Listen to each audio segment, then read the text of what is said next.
जय हिंद हमारे सेठ सेठियों। और आप सभी का स्वागत है आपके अपने YouTube चैनल प्रीतम एकेडमी परिवार में। और मैं हूं पंकज कुमार।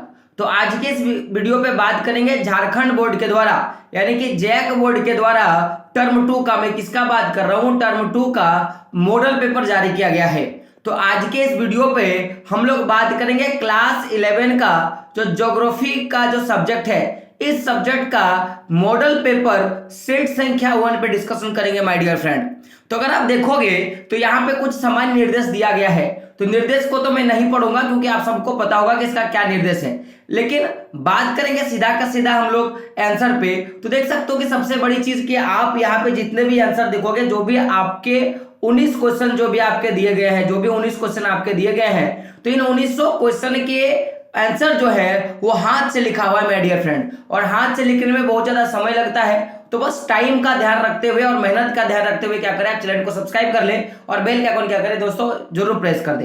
तो सबसे पहला क्वेश्चन देख सकते हो आपका क्या है कि अरब सागर में गिरने वाली 2 नदियों का नाम लिखे। तो अगर मैं बात करूं आंसर का, तो अरब सागर में एक्चुअली 3 नदियां जो है बेसिकली मुख्य रूप से जो गिरती हैं। ऐसे बहुत सारी नदियां गिरती है, लेकिन मैं यहाँ पे 3 के आंसर दे रहा हूं और आपको क्या करना है, तीनों का याद रखना है। लेकिन वहां पे 2 पूछा तो आपको 2 लिखना है। तो एक तो सिंधु हो गया, नर्मदा हो गया और ताप्ती। ये तीनों के तीनों जो नदियां हैं कहां पे गिरती है, अरब सागर पे गिरती है माय डियर फ्रेंड। बात करें अगले प्रश्न पर, तो क्षेत्रफल की दृष्टि से सबसे बड़ा राज्य कौन सा है। तो राजस्थान जो है हमारा वो क्षेत्रफल की दृष्टि से सबसे बड़ा राज्य है। तो दोस्तों बात करते हैं अगले प्रश्न पे। तो अगला प्रश्न क्या है देख सकते हो, अपवाह तंत्र किसे कहते हैं। तो माय डियर फ्रेंड अगर मैं बात करूं इसके आंसर का, तो देखिएगा निर्धारित मार्ग से होने वाले जलीय प्रवाह को अपवाह कहते हैं। तो ये अपवाह क्या है, मैंने उसका आंसर दिया, लेकिन तंत्र का कहा गया है। तो तथा जलीय प्रवाह के जाल को क्या कहा जाता है, अपवाह तंत्र कहा जाता है माय डियर फ्रेंड। यानी कि जो नदियां होती हैं वो कहीं से निकलती है और कहीं जाके क्या करती है, गिरती है। तो आप देखोगे कि जितने भी नदी हमारे भारत में, चाहे वो प्रायद्वीपीय नदी हो, चाहे वो हिमालय से बहने वाली नदियां हो, वो क्या करती है कि विशेष मार्ग के द्वारा, एक विशेष रास्ते के ही द्वारा क्या करती हैं, वो जहां से निकलती है और जहां जाके गिरती है, तो वो एक विशेष रास्ते के अनुसार क्या करती आती है। और ये जो नदी होता है, ऐसा नहीं कि किसी मार्ग पे अगर कोई नदी बहा है तो केवल उसमें एक ही नदी हो सकता है। बहुत सारी नदियां क्या होती है, मिलती है और फिर एक मुख्य नदी का निर्माण करके वो जो होती है सागर में मिल जाती है। तो यहाँ पे जो एक निर्धारित मार्ग के द्वारा जो नदियां अपना प्रभाव करती है, इसको क्या बोलते हैं हम लोग, इसको बोलते हैं अपवाह। और ये जो पूरा का पूरा जाल, ऐसे बहुत सारी नदियां आपस में मिलकर एक जाल का निर्माण करती है और जाके कहां मिल जाती है, समुद्र पे मिल जाती है। तो ये जो पूरा का पूरा तंत्र है, जो निश्चित नदियों के मार्गों का जो तंत्र है, इसी को क्या कहा जाता है माय डियर फ्रेंड, अपवाह तंत्र कहा जाता है। तो डियर बात करते हैं अगले प्रश्न पर। तो अगला प्रश्न क्या है देख सकते हो, बांगर क्या है, क्या है बांगर क्या है। तो बांगर किसको बोलेंगे, तो पुराने जलोढ़ मिट्टी को बांगर कहा जाता है। और याद रखिएगा बांगर जो होता है कम उपजाऊ होता है। आखिर में अगर कम उपजाऊ का बात करूं तो इसकी मैं अगर तुलना करता हूं तो खादर से के साथ तुलना किया जाता है। तो ऐसे जलोढ़ मिट्टी को 2 प्रकार से बांटा गया है। एक वो मिट्टी जो पुराना होता है और एक वो मिट्टी जो नया होता है। तो जो पुराना होता है उसको बांगर बोलेंगे और जो नया होगा उसको क्या बोलेंगे माय डियर फ्रेंड, खादर बोलेंगे। बात करें अगले प्रश्न पर, तो भारत की अक्षांशीय एवं देशांतर विस्तार लिखने के लिए बोल रहा है। तो अगर मैं बात करूं अक्षांशीय विस्तार का या अक्षांश विस्तार का, तो इसका क्या होता है माय डियर फ्रेंड, तो 8 डिग्री 4 मिनट से लेकर 37 डिग्री 6 मिनट उत्तर जो अक्षांश है उसके बीच में क्या है, भारत है। बात करेंगे देशांतर विस्तार का, तो 68 डिग्री 7 मिनट पूर्व देशांतर से 97 डिग्री 25 मिनट पूर्व देशांतर के मध्य क्या होता है, भारत का देशांतर विस्तार है माय डियर फ्रेंड। बात करें अगले प्रश्न पर, तो अगला प्रश्न आपका देख सकते हो क्या है कि सरगेसो सागर क्या है, सरगेसो सागर क्या है। तो बात करें आंसर का, तो उत्तरी अटलांटिक महासागर में 20 डिग्री से लेकर 40 डिग्री उत्तरी अक्षांशों तथा 35 डिग्री से लेकर 75 डिग्री पश्चिमी देशांतर के मध्य चारों ओर प्रभावित होने वाली जलधाराओं के मध्य शांत एवं स्थिर जल के क्षेत्र को सरगोसो कहा जाता है। और याद रखिएगा ये जो सरगोसो है ये जल विहीन सागर है, यानी कि आपको यहाँ पे किसी तरह का जल रूपी पादप जो है देखने के लिए नहीं मिलेगा। तो ये तो था सरगोसो। बात करें अगले प्रश्न पर, तो अगला प्रश्न क्या देख सकते हो कि जल संभार से आप क्या समझते हैं, यानी कि जल संभार क्या है। तो बात करेंगे अगर जल संभार का माय डियर फ्रेंड, तो देखिएगा आंसर क्या है कि जल संभार या द्रोणी, जल संभार या द्रोणी उस भौगोलिक क्षेत्र को कहते हैं जहां वर्षा अथवा पिघलती बर्फ का पानी नदियों नहरों और नालों से बहकर एक ही स्थान पर एकत्रित हो जाता है। उस स्थान से या तो एक ही बड़ी नदी में पानी जलाभार क्षेत्र से निकलकर के आगे बह जाता है या फिर किसी सरोवर, सागर, महासागर या दलदली इलाकों में जाकर क्या होता है, मिलता है। तो समझिएगा मैं क्या बोलना चाहता हूं। जैसे कि अभी हम लोगों ने पढ़ा, प्रवाह तंत्र पढ़ा, तो हमने क्या देखा कि कोई भी एक विशेष क्षेत्र होता है जहां से नदियां निकलती हैं और निकलने के बाद क्या होता है कि ये क्या करती है कि एक निश्चित मार्ग में बहकर सागर में आके क्या होती है, मिल जाती है। तो जहां पे नदियां आकर मिलती हैं और मिलने के बाद कोई ऐसा जगह होगा जहां पे जल क्या होता है, थोड़ा देर के लिए जमा होता है। तो जो थोड़ा देर के लिए जहां जल जमा हुआ उसी को क्या बोलेंगे, जल संभार बोलेंगे माय डियर फ्रेंड। बात करें अगले प्रश्न पर, तो अगला प्रश्न देख सकते हो 8वां नंबर का प्रश्न है कि पृथ्वी को नीला ग्रह क्यों कहा जाता है, और आपको सबको पता होगा। तो इसका आंसर क्या देख सकते हो, पृथ्वी की 2/3 सतह पानी से ढकी हुई है, इसीलिए इसे नीला ग्रह कहा जाता है। अंतरिक्ष से देखे जाने पर पृथ्वी नीला रंग का दिखाई पड़ता है और इसी कारण क्या बोलते हैं, इसको नीला ग्रह बोलते हैं। यानी कि पानी जो नीला रंग का दिखाई दिया और इस प्रकार का बाकी कोई ग्रह नहीं दिखा देता है, इसे क्या कहा जाता है, नीला ग्रह कहा जाता है। बात करें अगले प्रश्न पर, तो पारिस्थितिकी से आप क्या समझते हैं। तो बात करें आंसर का, तो पारिस्थितिकी जीवन अथवा जीवों के समूह का पर्यावरण के साथ संबंध का अध्ययन है। यानी कि पारिस्थितिकी जो है वो जीव का अथवा जीवों के समूहों का पर्यावरण के साथ क्या कराता है, अध्ययन कराता है। या क्या बोलेंगे, वो जीवों और पर्यावरण के अंतर संबंधों का विज्ञान है जो सभी जीवों को संपूर्ण पर्यावरण के साथ क्या करता है, पूर्ण संबंधों का अध्ययन कराता है।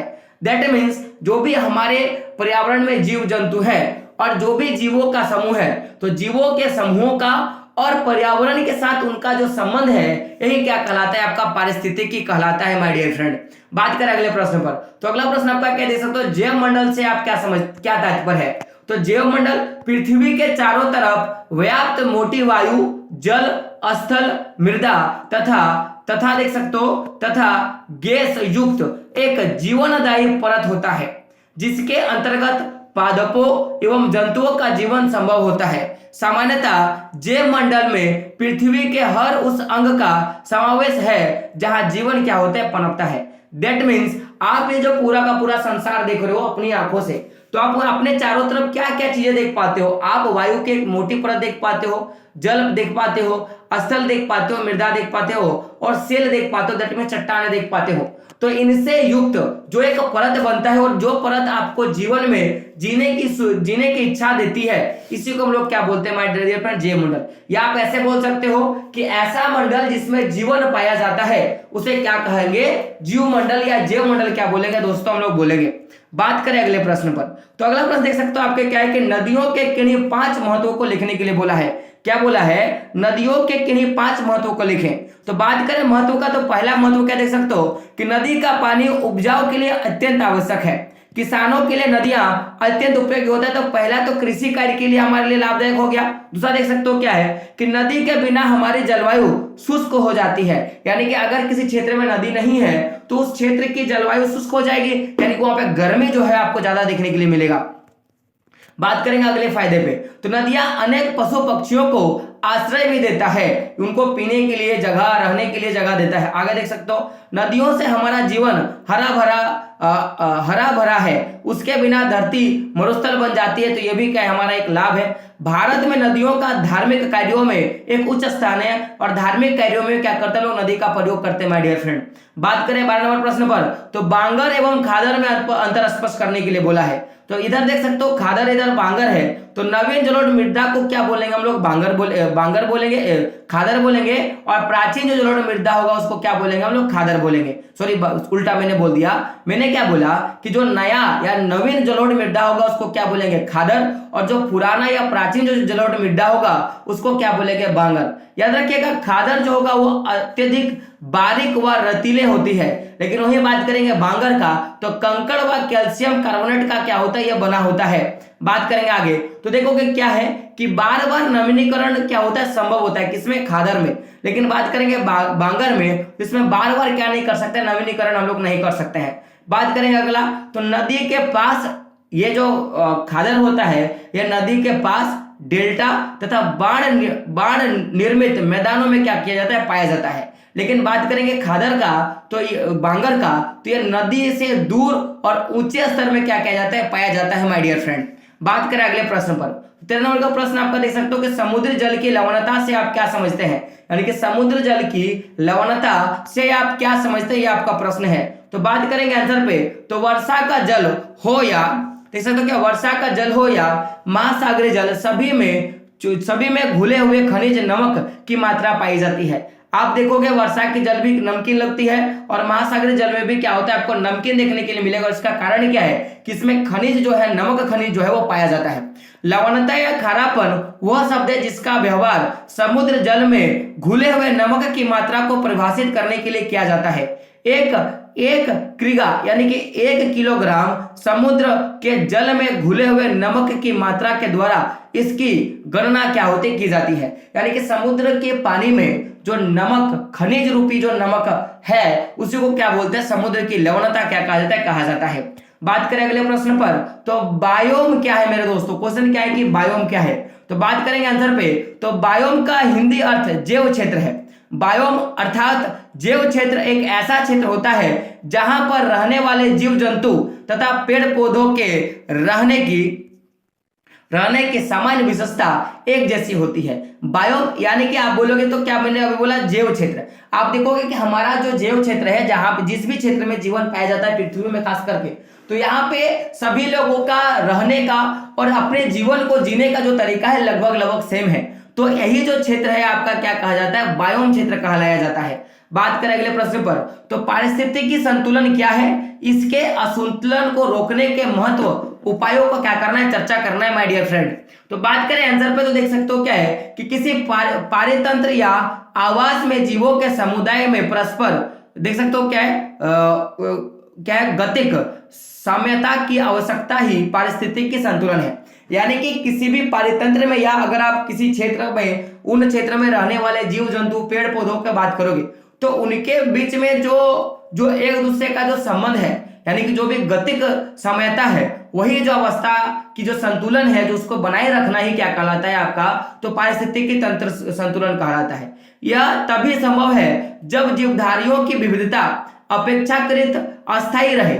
माने क्या, जो ये जो जीवों में विभिन्नताएं हमारी पाई जाती है, या क्या रहे, यह संतुलन बना रहे।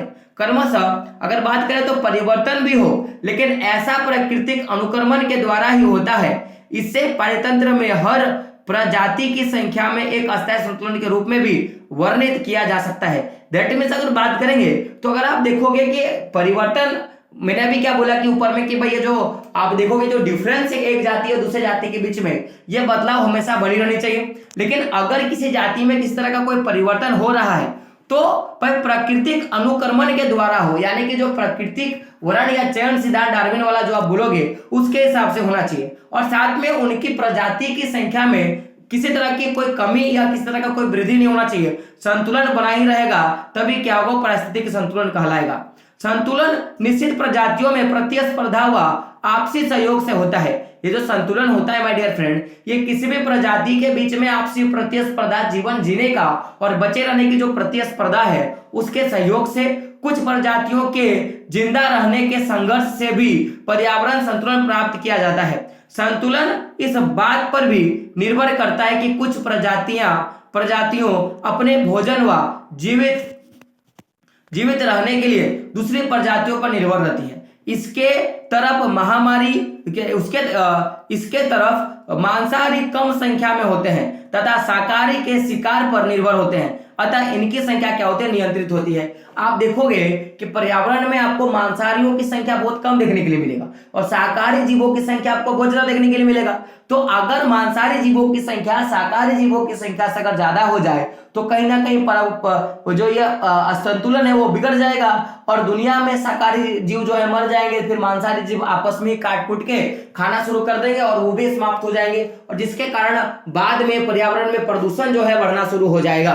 तो ये जो एक दूसरे पे निर्भर होते हैं, इसी को क्या कहते हैं, पारिस्थितिकी संतुलन बोलते हैं। अब बात करेंगे कि जो असंतुलन होते हैं उसको कैसे ठीक किया जाता है। तो एक्चुअली मैंने यहाँ पे कुछ चीजें लिख दी हैं कि असंतुलन के क्या कारण है। ऐसे अगर कभी क्वेश्चन में पूछा जाएगा कि पारिस्थितिक असंतुलन के क्या कारण है, तो आप यहां से लिख लोगे, कोई दिक्कत नहीं होगा। लेकिन क्वेश्चन में क्या पूछा गया है कि भाई ये असंतुलन को कैसे कम किया जा सकता है, ये आपका पूछा है। तो मैं बात करूंगा कि असंतुलन को कम मैंने कैसे ठीक किया जाता है इस पे। लेकिन ये जो पीडीएफ है आपको टेलीग्राम पे मिल जाएगा, तो टेलीग्राम पे जरूर जाके ज्वाइन हो जाए। साथ में चैनल पे नए हो तो चैनल को सब्सक्राइब भी कर लें। और हमारे चैनल पे क्लास 11 के जितने भी बाकी जो सब्जेक्ट है आपके आर्ट्स बेसिस पे, साइंस बेसिस पे, सारा का सारा आपको आंसर मिल जाएगा। तो चैनल को क्या करें, सब्सक्राइब करें। तो बात करें मैं किस पे हम लोग बात करेंगे, तो हम लोग अभी बात कर लेंगे ये जो आपका आंसर है कि इस असंतुलन को कैसे रोका जा सकता है, जो भी असंतुलन है उसको कैसे रोका जा सकता है। तो बात करेंगे असंतुलन को रोकने के लिए। देखिएगा कि विशेष आवास स्थानों में पौधे व प्राणी समुदाय में देख सकते हो क्या घने अंतर संबंध पाए जाते हैं। निश्चित स्थानों पर जीवों में विविधता वहां के पर्यावरण कारकों का संकेत है। इन कारकों का समुचित ज्ञान व सुरक्षा ही पारितंत्र व संरक्षण के बचाव का क्या होता है, प्रमुख आधार होता है। यानी कि जिस क्षेत्र में जिस तरह के जीवों की विविधता पाई जाती है, उन जीवों के बारे में विविधताओं का ज्ञान और उनको बचाने का तरीका ही क्या करा सकता है कि आपकी असंतुलनता को बचा सकता है। बात करें अगले प्रश्न पर, तो भारत के प्रमुख भौतिक विभागों के नाम लिखें और इनमें से किसी एक का क्या करना है, विस्तृत वर्णन करना है। तो बात करेंगे जो भी विभागें पाई जाती हैं, जैसे आप देखोगे तो हिमालय की पर्वतीय प्रदेश, प्रायद्वीपीय पठार, उत्तर का मैदान, भारतीय मरुभूमि, समुद्र तटीय मैदान और द्वीप समूह, ये क्या है कि भारत के विभाग हैं। अगर किसी एक का बात करेंगे तो हम लोग बात करेंगे समुद्री तटीय मैदान का। तो बात करें आंसर पे, तो समुद्री तट मैदान भारत का प्रायद्वीपीय पठार पूरब और पश्चिम में पतले समुद्री तटीय मैदान से क्या है, घिरा हुआ है। तो अगर बात करेंगे प्रायद्वीपीय पठार का, तो ध्यान सुनिएगा कि समुद्री तट मैदान भारत का प्रायद्वीपीय पठार पूरब और पश्चिम में पतले समुद्री तटीय मैदान से घिरा हुआ है। पश्चिमी तटीय मैदान एक पतली पट्टी है जो अरब सागर के साथ साथ फैला हुआ है ना, तथा इसके पूर्व में पूर्वी घाट अवस्थित है। इस पश्चिमी तटीय मैदान का उत्तरी भाग कोंकण, जो आपको बता दें कि मुंबई से गोवा कहलाता है, मध्यवर्ती भाग कन्नड़ तथा दक्षिणी भाग मालाबार तट कहलाता है। बंगाल की खाड़ी के साथ विस्तृत मैदान चौड़ा एवं समतल है। उत्तरी भाग में इसे उत्तरी सरकार कहा जाता है, जबकि दक्षिणी भाग में इसे कोरोमंडल तट के नाम से क्या कहता जाना जाता है। तो जो उत्तरी जो भी हमारा जो समुद्री तटीय मैदान था उसके बारे में हम लोगों ने डिस्कशन कर लिया।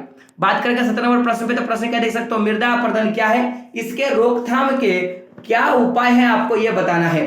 तो बात करेंगे कि सबसे पहले मृदा अपरदन क्या है, तो पवन तथा जल जैसी प्राकृतिक शक्तियों द्वारा भूमि की ऊपरी परत के तेजी से बहाव को क्या कहा जाता है, मृदा अपरदन कहा जाता है माय डियर फ्रेंड, यानी कि भूमि की ऊपरी परत को बहा जाना। अब बात करेंगे इसके रोकथाम का, तो पहला क्या है, वृक्षारोपण। तो वृक्षों का मिट्टी के अपरदन को काफी हद तक कम करने में बहुत बड़ा योगदान होता है। वे मिट्टी के कणों को अपनी जड़ों के द्वारा बांधे रखते हैं, जिससे क्या होता है, मृदा का अपरदन नहीं हो पाता। दूसरा क्या देख सकते हो, भूमि की उपजाऊ बनाना।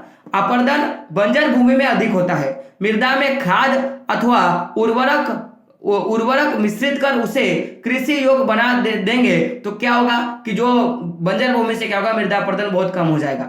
बात करें अगले प्रश्न पर, तो वनों का संरक्षण। वनों की कटाई के कारण देख सकते हो क्या ऊपरी मृदा का अपरदन होता है। वनों का संरक्षण से कई गुना मृदा अपरदन को क्या कहता है, रोका जा सकता है माय डियर फ्रेंड। बात करें अगले प्रश्न पर, तो समोच्च खेती जो होते हैं, समुच्च रेखीय खेती बोलते हैं। तो पहाड़ों में खेती को सीढ़ीनुमा कर क्या देख सकते हो, क्या कि पहाड़ों में खेती को सीढ़ीनुमा जैसे बनाकर क्या हो सकता है, इसको रोकने के लिए वृक्षों को पंक्तियों में उगाने से मृदा अपरदन क्या हो सकता है, कम हो सकता है। बात करें 18 नंबर प्रश्न पे, तो उत्तर भारतीय नदियों की महत्वपूर्ण विशेषताएं क्या है, यह प्रायद्वीपीय नदियों से किस प्रकार भिन्न है। तो बात करेंगे उत्तरी भारतीय नदियों के विषय के बारे में, तो आंसर देख सकते हो क्या है कि उत्तर भारतीय नदी की महत्वपूर्ण विशेषता अगर बात करें, आंसर क्या देख सकते हो, तो उत्तरी भारत की अधिकांश नदियां हिमालय पर्वत से ही निकलती है। यह नदियां बर्फीली पर्वतों से निकलने के कारण वर्ष भर बहती रहती है। देख सकते हो कई नदियां हिमालय पर्वत से भी पुरानी हैं। पर्वतीय भागों में देख सकते हो क्या है, अनेक तंग गहरी घाटियां बनती है, परंतु मैदानी भाग में निक्षेप का कार्य अधिक कराती है। इन नदियों द्वारा निक्षेप से ही विशाल मैदान का निर्माण हुआ है। उत्तरी मैदान को गंगा का वरदान कहा जाता है। उसकी मैदान की नदियां पश्चिम में पंजाब से लेकर पूर्व में आसाम तक बहती है। इसकी मुख्य नदियां है सिंधु, गंगा और तथा क्या ब्रह्मपुत्र। तो अगर बात किया जाए आप देखोगे तो ये जो हम लोग बात करेंगे जो भी उत्तर भारत की जो नदियां हैं ये प्राय हिमालय से निकलती है, और हिमालय से निकलने के कारण वहां के बर्फ के कारण क्या होता है, ये पूरे साल भर बहती रहती है। और जब ये साल भर बहती है तो जिसके कारण क्या करती है, अपने आसपास में बहुत गहरी घाटी क्या करती है, बना देती है। और आप देखोगे तो ये जहां पे ये जो भी हमारे जो भी घाटियों वाला भाग को छोड़कर बात किया जाए तो जब भी ये नदियां मैदानी भाग में प्रवेश करती है तो वहां क्या करती है, निक्षेप का कार्य करती है। और इसी निक्षेप के कारण जो भी आप हमारे उत्तर भारत में उत्तरी मैदान का बात करोगे तो ये उत्तरी मैदान का क्या हो गया, इसी नदियों के कारण क्या हुआ, निक्षेप हुआ है। तो आखिर ये जो नदियां हैं ये नदियां मुख्य रूप से अगर ये उत्तर भारत की जो कुछ मुख्य नदियां क्या है, सिंधु, गंगा और क्या है, ब्रह्मपुत्र है माय डियर फ्रेंड। अब बात करेंगे दोनों में अंतर, देखोगे क्या है, दूसरा क्या है कि उत्तर भारत की नदियां प्रायद्वीपीय नदियों से भिन्न किस प्रकार, इस पे बात करेंगे। तो उत्तर भारत की नदियां अधिक लंबी है जबकि प्रायद्वीपीय भारत की नदियां इतनी अधिक लंबी नहीं होती है माय डियर फ्रेंड। बात करेंगे आगे, उत्तर भारत की नदियों की संख्या अधिक है पर प्रायद्वीपीय नदियों की संख्या क्या है, कम है। अगला देख सकते हो क्या है कि उत्तर भारत की नदियों को बेसिन काफी बड़ा होता है, उनका जो बेसिन होता है वो क्या होता है, काफी बड़ा होता है तथा अपवहन क्षेत्र बहुत बड़े हैं।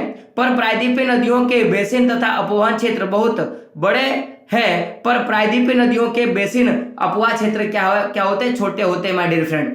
बात करेंगे तो उत्तर भारत की नदियां क्या होती है, मानसूनी होती हैं। उत्तर भारत की नदियां क्या होती है, मानसूनी होती है। लेकिन बात करेंगे हमारे इन नदियों का तो ये मानसूनी नहीं होते हैं, ये क्या होते हैं, मानसूनी नहीं होते, ये वर्षा पे डिपेंड करते हैं। उत्तर भारत की नदियां गहरे गर्ज बनाती है जबकि प्रायद्वीपीय नदियां उथली घाटियों में क्या होती है, बहती है। गर्ज यानी कि देखो गड्ढे, जैसे नदी बहता है तो मिट्टी को बहा के क्या करते हैं, गड्ढे का निर्माण करते हैं, उसको क्या बोलते हैं, गर्ज। और जो भी उत्तर भारत की नदियां होती है क्या होती है, जमीन के ऊपर बहती है, उतना बड़ा गर्ज का निर्माण नहीं करती है। उत्तर भारत की नदियां पूर्ववर्ती नदियां है जबकि प्रायद्वीपीय की नदियां क्या है, अनुवर्ती नदियां है। क्या है, अनुवर्ती नदियां है। क्या है, अनुवर्ती नदियां है माय डियर फ्रेंड। तो इस तरह से जितने भी क्वेश्चन थे, और एक क्वेश्चन था 19 नंबर का, तो वो मैप वर्क का क्वेश्चन है जो कि मैं बाद में एक स्पेशल वीडियो में सारा मैं मैप पर खत्म कर दूंगा, तो वो भी आपको देखना है। और ये वाला जो पीडीएफ है आपको टेलीग्राम ग्रुप में मिल जाएगा, तो टेलीग्राम ग्रुप में भी ज्वाइन हो जाए। और चैनल पर नहीं हो तो क्या करें, चैनल को सब्सक्राइब करें और बेल का आइकन क्या करें, जरूर प्रेस कर दें। दोस्तों मिलते हैं अगले वीडियो में, तब तक के लिए जय हिंद, जय भारत और आपका दिन शुभ हो।